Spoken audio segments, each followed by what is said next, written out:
Welcome to everyday cooking. இன்னைக்கு நம்ம 1500 gallery diet பிளானோட முதல் நாள். இது இவங்களுக்கு அவங்களுக்குன்னு தனித்தனியாக இல்லாமல் எல்லாருக்குமே சூட் ஆகிற ஒரு டயட் பிளான்.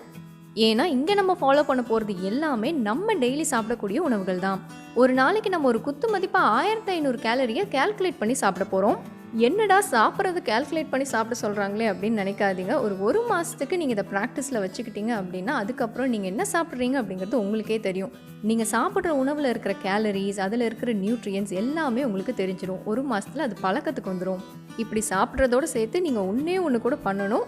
வாக்கிங் இல்லைன்னா எக்ஸசைஸ்.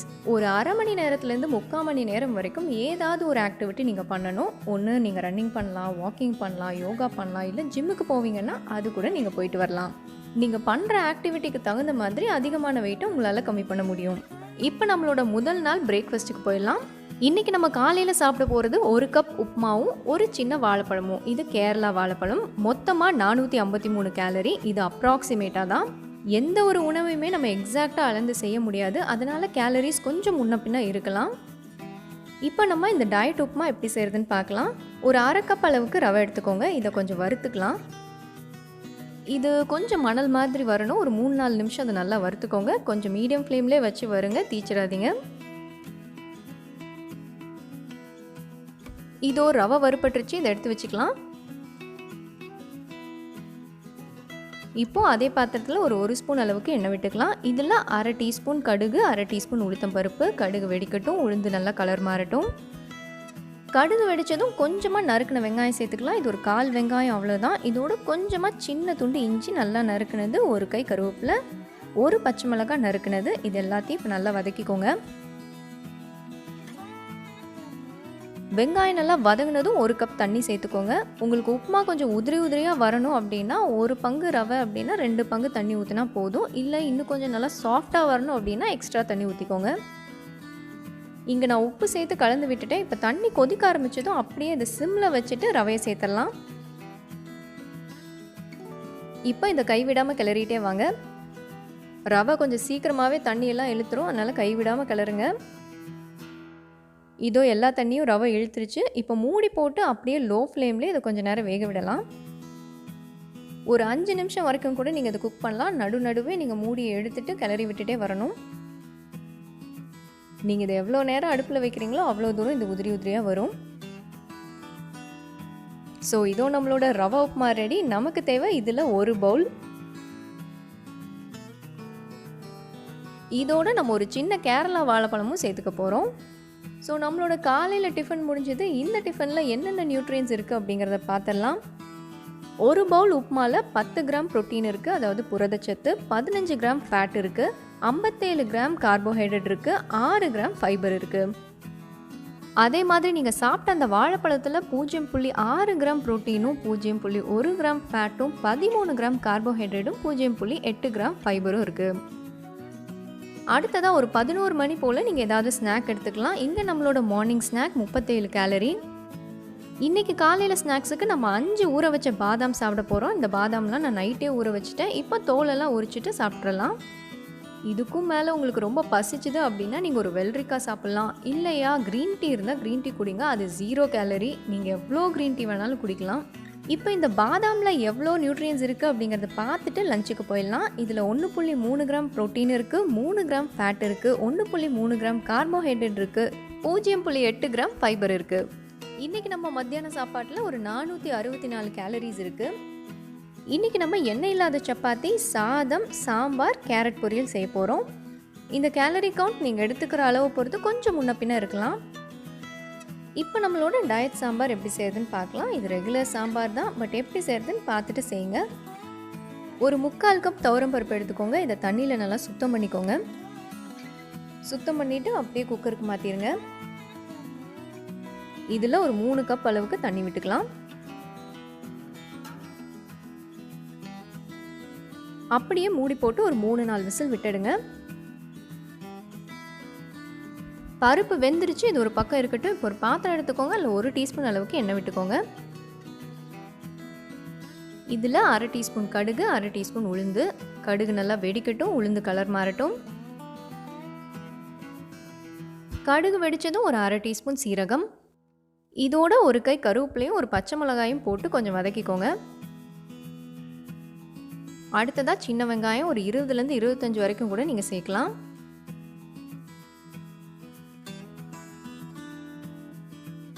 அடுத்ததாக நறுக்குன ஒரு முருங்கைக்காய், ஒரு கேரட், 2 இல்லைன்னா 3 கத்திரிக்காய்.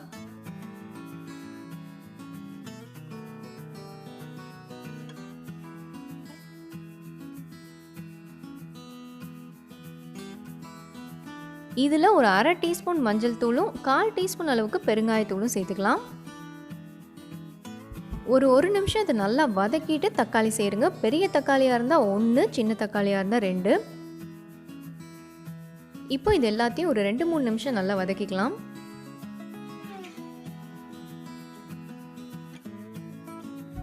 இதோட தேவையான அளவு உப்பு, 1/2 டேபிள் ஸ்பூன் சாம்பார் பொடி, 1/2 டீஸ்பூன் மிளகாய்த்தூள் இதெல்லாம் சேர்த்து நல்லா வதக்கிக்கோங்க.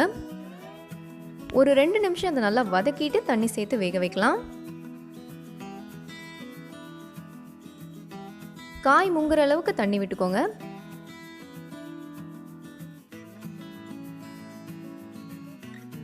இது இப்போ கொதிக்க ஆரம்பிக்கட்டும். கொதி வந்ததும் ஒரு மூடி போட்டு மீடியம் ஃப்ளேமில் 5 நிமிஷம் இதை வேக விடுங்க. இதோ 5 நிமிஷம் ஆயிடுச்சு. இப்போ வேக வச்சிருக்கிற அந்த பருப்பையும் சேர்த்துடலாம்.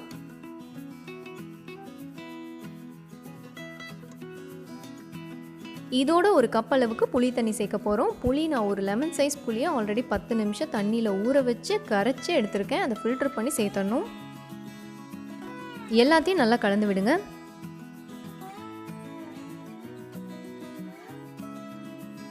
சாம்பார் உங்களுக்கு கொஞ்சம் தண்ணியாக வேணும் அப்படின்னா இந்த கட்டத்திலே தேவையான அளவு தண்ணி விட்டுக்கோங்க. இதோட கொஞ்சமாக நறுக்குன கொத்தமல்லி இலையும் சேர்த்துக்கலாம். கொத்தமல்லி இலை இப்போவே சேர்த்திங்கன்னா நல்லா சாம்பார் வாசனையாக இருக்கும். இப்போ இது மீடியம் ஃப்ளேமில் ஒரு 5லேருந்து 10 நிமிஷம் நல்லா கொதிக்கட்டும். இதோ நம்மளோட சாம்பார் ரெடி. ஸ்டவ் ஆஃப் பண்ணிவிட்டு மறுபடியும் நறுக்குன கொத்தமல்லி இலை தூவி ஃபினிஷ் பண்ணிடலாம். அடுத்ததாக கேரட் பொரியல் செஞ்சிடலாம். கேரட் பொரியலுக்கு கொஞ்சமாக பாத்திரத்தில் எண்ணெய் விட்டுக்கோங்க. இதில் ஒரு 1/2 டீஸ்பூன் கடுகு, 1/2 டீஸ்பூன் உளுந்து சேருங்க. கடுகு வெடித்ததும் ஒரு கை கருவேப்பிலை,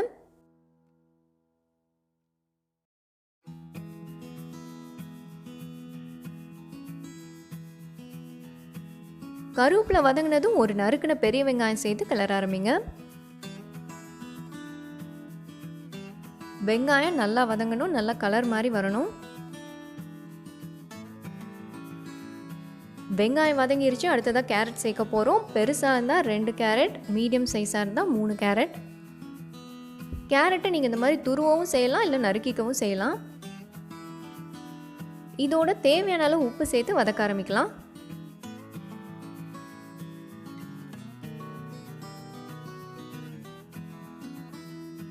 முக்கால்வாசி இந்த பொரியலுக்கு நீங்கள் தண்ணி சேர்க்காமல் அப்படியே வதக்கி வேக விட்டிங்கன்னா நல்லா டேஸ்ட்டாக இருக்கும். அப்படி தண்ணி தேவைப்பட்டுச்சுன்னா கொஞ்சமாக சேர்த்துக்கோங்க, இல்லைனா கொஞ்சமாக தெளிச்சுக்கோங்க. நான் இங்கே கொஞ்சமாக தண்ணி சேர்க்க போகிறேன். இவ்வளோ தான் சேர்க்கணும்.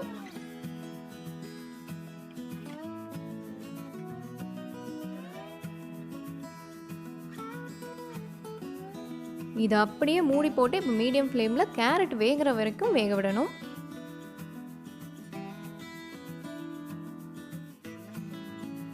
இதோ கேரட் வெந்துருச்சு. இப்போ காரத்துக்காக நான் ஒரு 1/2 டீஸ்பூன் அளவுக்கு மிளகாத்தூள் சேர்த்துக்கிறேன். இப்போ இதை ஒரு நிமிஷம் இல்லை 2 நிமிஷம் வதக்கிட்டு ஸ்டவ் ஆஃப் பண்ணிடலாம்.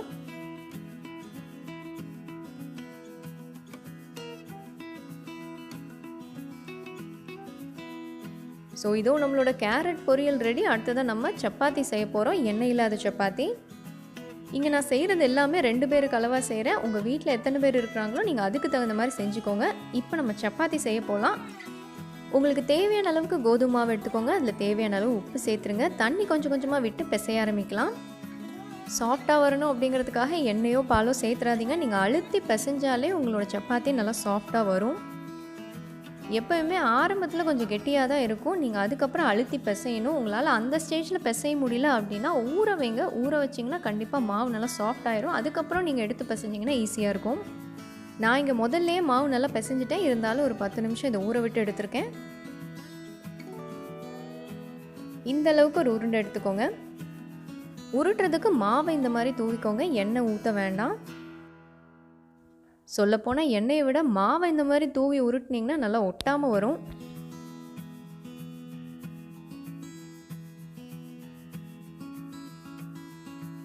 இதோ உருட்டியாச்சு. அங்கே கல் நல்லா சூடாக ரெடியாக இருக்குது. இதை அப்படியே கல்லுக்கு மாற்றிடலாம். எல்லா பக்கமும் நல்லா வேகிற மாதிரி சுட்டு எடுத்துக்கோங்க.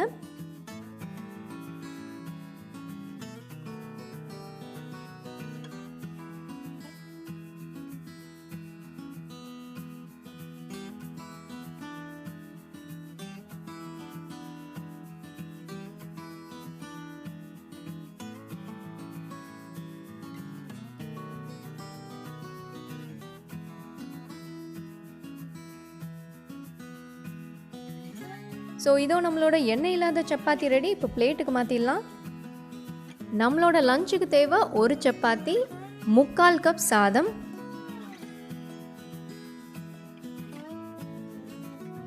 3/4 கப் சாம்பார், ஒரு 1/2 கப் கேரட் பொரியல். இப்போ நம்மளோட மதிய உணவில் என்னென்ன நியூட்ரியன்ஸ் இருக்குது அப்படிங்கிறத பார்க்கலாம். ஒரு 3/4 கப் வேக வச்ச அரிசியில் 3 கிராம் ப்ரோட்டீனும் 0.4 கிராம் ஃபேட்டும் 33 கிராம் கார்போஹைட்ரேட்டும் 0.6 கிராம் ஃபைபரும் இருக்குது. அதே மாதிரி ஒரு எண்ணெய் இல்லாத சப்பாத்தியில் 3 கிராம் ப்ரோட்டீனும் 0.4 கிராம் ஃபேட்டும் 17 கிராம் கார்போஹைட்ரேட்டும் 3 கிராம் ஃபைபரும் இருக்குது. நம்மளோட 3/4 கப் சாம்பாரில் 7 கிராம் ப்ரோட்டீனும் 4 கிராம் ஃபேட்டும் 20 கிராம் கார்போஹைட்ரேட்டும் 4 கிராம் ஃபைபரும் இருக்குது. அதே மாதிரி கேரட் பொரியலில் 1.4 கிராம் ப்ரோட்டீனும் 5 கிராம் ஃபேட்டும் 8 கிராம் கார்போஹைட்ரேட்டும் 4 கிராம் ஃபைபரும் இருக்குது. இது 1/2 கப் கேரட் பொரியலுக்கு. அடுத்ததான் நம்ம ஈவினிங் ஸ்நாக்குக்கு வரலாம். ஈவினிங் ஸ்நாக்கோட கேலரி 164. நான் இங்கே பசும்பாலோட கேலரி சொல்கிறேன். நீங்கள் வேணும்னா ஸ்கிம்டு மில்க் குடிக்கலாம், அது இன்னுமே கேலரி கம்மியாக இருக்கும். இல்லை நீங்கள் ரெகுலர் பால்லையே ஸ்கிம்டு மில்க் மாதிரி குடிக்கணும் அப்படின்னா நீங்கள் பாலை காய்ச்சிட்டு நீங்கள் ஃப்ரிட்ஜில் வச்சிங்கன்னா ஆடை மேலே வரும். ஆடையை எடுத்துகிட்டு குடிங்க, அது கிட்டத்தட்ட ஸ்கிம்டு மில்க் மாதிரி தான். நான் இங்கே 1 கப் பால் எடுத்திருக்கேன். அதில் 8 கிராம் ப்ரோட்டீனும் 10 கிராம் ஃபேட்டும் 11 கிராம் கார்போஹைட்ரேட்டும் இருக்குது. அப்புறம் பால் பிடிக்காதவங்க வேணும்னா மோர் குடிச்சிக்கோங்க, அது இன்னுமே கேலரி கம்மி. அடுத்ததான் நம்ம நைட்டுக்கு தோசையும் சாம்பாரும் சாப்பிட போகிறோம். இது 451 கேலரிஸ். நம்ம இங்கே நார்மல் தோசை மாவில் மீடியம் சைஸில் 2 தோசை ஊற்ற போகிறோம். வாங்க தோசை ஊற்றிடலாம். நடுவில் உங்களுக்கு ரொம்ப பசிச்சதுனாலோ இல்லை சாப்பிட்றதுக்கு ஏதாவது டெம்ட் ஆச்சுனாலோ முக்கால்வாசி க்ரீன் டீ குடிக்க பாருங்கள். நீங்கள் சூடாக க்ரீன் டீ குடிச்சிட்டே இருந்தீங்க அப்படின்னா அது உங்களுக்கு உடம்பு குறைக்கிறதுக்கும் நல்லது. அது ஒரு 0 கேலரி. ஏதோ நீங்கள் குடிச்சிட்ருக்கிற மாதிரியும் இருக்கும், கேலரியும் ஏறாது. அதனால் கண்டிப்பாக உடம்பும் குறையும். உங்களால் முடியும்னா நீங்கள் சாயந்தர நேரத்தில் கூட ஒரு வாக் போயிட்டு வரலாம். அரை மணி நேரத்துலேருந்து ஒரு 45 நிமிஷம் நீங்கள் நடந்தீங்கன்னா கரெக்டாக இருக்கும். ஒரு அரை மணி நேரத்துலேருந்து 45 நிமிஷம் வரைக்கும் நீங்கள் ஃபாஸ்ட்டாக ஒரு நடை போட்டுட்டு வந்தீங்கன்னா 100 கேலரி வரைக்கும் உங்களால் குறைக்க முடியும். அதே மாதிரி இன்றைக்கி நம்ம ஈவினிங் ஸ்நாக் பால் எடுத்திருக்கோம். பால் பிடிக்காதவங்க, ரெகுலராக குடிக்காதவங்க நீங்கள் ஏதாவது ஒரு பழம் சாப்பிட்லாம். இங்கே நம்ம தோசை சூப்பராக ரெடி ஆகிடுச்சு. நம்மளோட 2 தோசையில் 7 கிராம் ப்ரோட்டீனும் 12 கிராம் ஃபேட்டும் 43 கிராம் கார்போஹைட்ரேட்டும் 3 கிராம் ஃபைபரும் இருக்குது. அடுத்ததாக சாம்பார். மத்தியானம் சாப்பிட்ட அதே அளவு சாம்பார் தான். 7 gram protein, 4 gram fat, 20 gram carbohydrate, 4 gram fibre.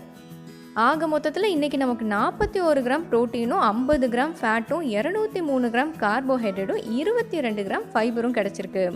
ஒரு நாளைக்கு நமக்கு 46லேருந்து 56 கிராம் அளவுக்கு ப்ரோட்டீன் தேவைப்படும். ஃபேட் ஒரு 44லேருந்து 77 கிராம் வரைக்கும் ஃபேட் வேணும்.